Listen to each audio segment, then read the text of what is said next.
Iraq, where 3 days of national mourning on Monday for almost 120 people who were killed by suicide bombs in a busy Baghdad shopping district claimed by Islamic State jihadists, the deadliest attack in the capital this year. The blast hit the Karada district early on Sunday as the area was packed with shoppers ahead of this week's holiday, marking the end of the Muslim fast month of Ramadan. Prime Minister Haider al-Abadi announced 3 days of national mourning for the victims as he visited the site of the attack, and his office said he had vowed to punish the perpetrators.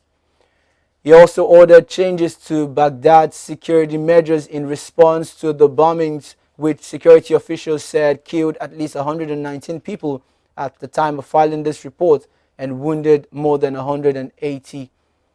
The attack came a week after Iraqi security forces recaptured Fallujah from IS, leaving Mosul as the only Iraqi city under the jihadist group's control.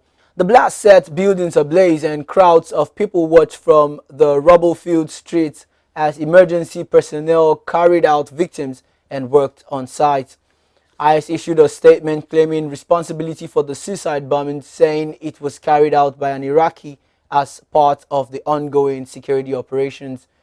The jihadist group said the blast targeted Iraq's Shia Muslim majority, whom the Sunni extremists consider heretics and frequently attack in Baghdad and elsewhere.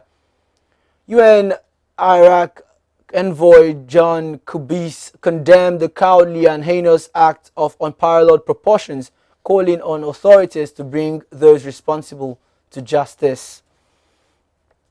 A law firm is taking action to ensure the formal process for the UK leaving the EU is not started without an Act of Parliament. Mishkon Derera lawyers acting for a group of business people and academics said it would be unlawful for a Prime Minister to trigger Article 50 without a full debate and vote in Parliament. It comes after the UK voted to leave the EU in the 23rd June referendum. The government said Parliament had a role to find the best way forward. Following the referendum, David Cameron announced he would stand down as Prime Minister by October this year and will leave his replacement to trigger Article 50 of the Lisbon Treaty. Once the legal process is triggered, there is a 2-year time limit to negotiate an exit deal from the EU.